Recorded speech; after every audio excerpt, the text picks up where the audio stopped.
Career exploration. The only way you'll know what it is you're good at, what you might like to do, is to have a broad range of experiences. I have had several jobs where I worked in an office.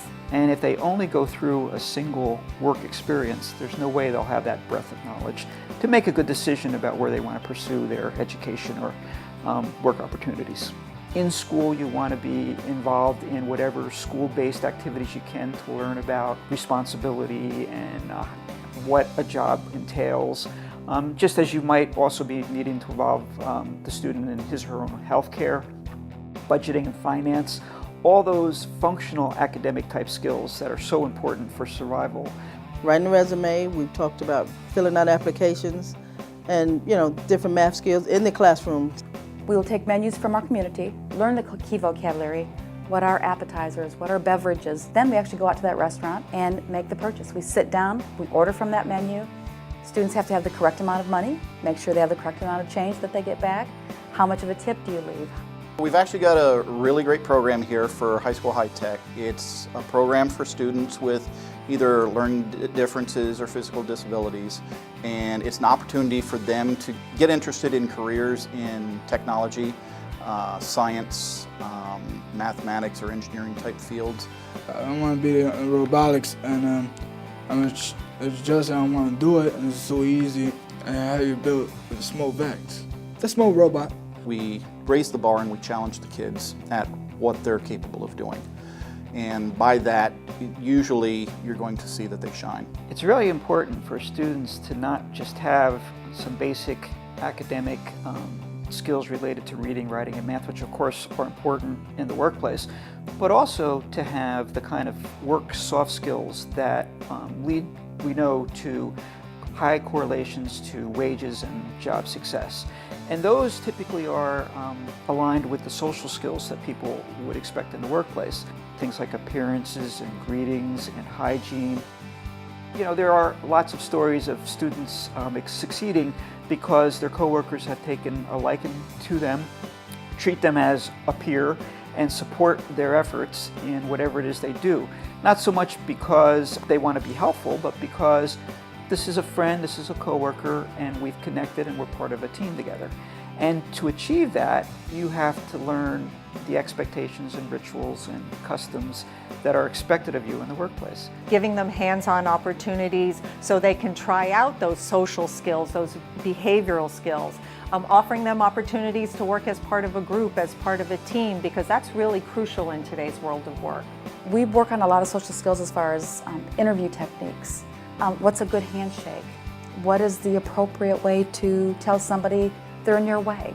We have found that if a student gets a job, that would be the first thing that would happen to have them lose the job.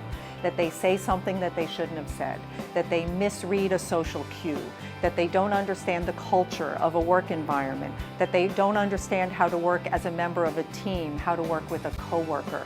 And so that's crucial. That is absolutely part of the curriculum. That's where the job coaches come in. That's considered community-based work experience.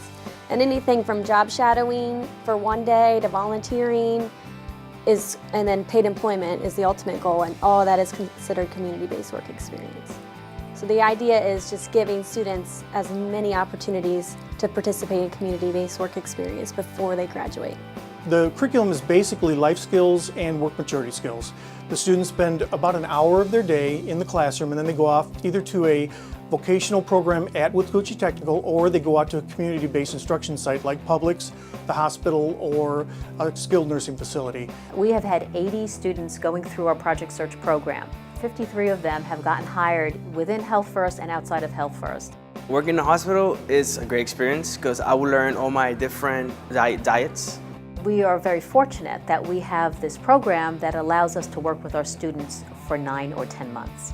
VR comes in every quarter and meets with the students to talk about how they're doing, what they like about their internship, what they don't like, where they want to be at the end of this program, what types of interests they have.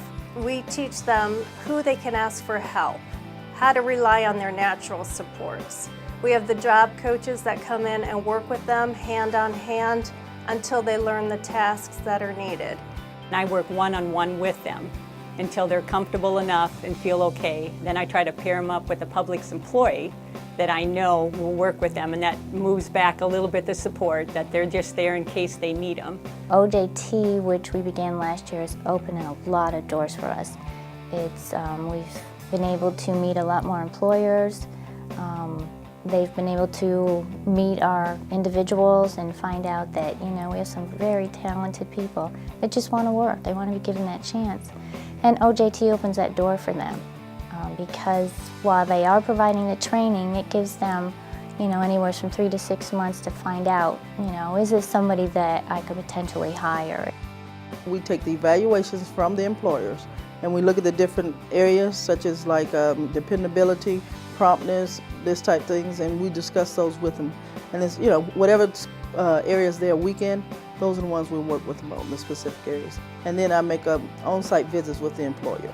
We're negotiating with the employer to try to make the workplace function better, be more efficient. Some of the things that students are learning in their community-based vocational experiences is showing up on time, is clocking in, talking appropriately to bosses, and responding appropriately to coworkers and bosses when they've been asked to do something. Standing on their feet for 2 to 3 hours at a time, taking breaks when other coworkers take breaks, following directions. Those skills are most important. And the idea is to get them totally on their own, and hopefully that the job will see how good a worker they are and hire them. We try to encourage students, if they've never worked before, to volunteer first somewhere. And usually that's places like thrift stores or the Humane Society or the hospital or nursing homes, actually. Places that always are looking for volunteers. So we try to get them to explore a couple different options. You also have to be aware as a professional, or as a student, as a family member, and as an employer, that non-paid work experiences have very strict rules about how they can be done, so that basically to protect both the employer and the student from being taken advantage of. And these are spelled out by the U.S. Department of Labor, and they can be found on the web. A volunteer position could be good if there's support and training on the site for that person to learn the job duties involved. They're limited to 3 things: career exploration, vocational assessment, and job site training. And there's certain limitations on hours, and they're spelled out quite specifically.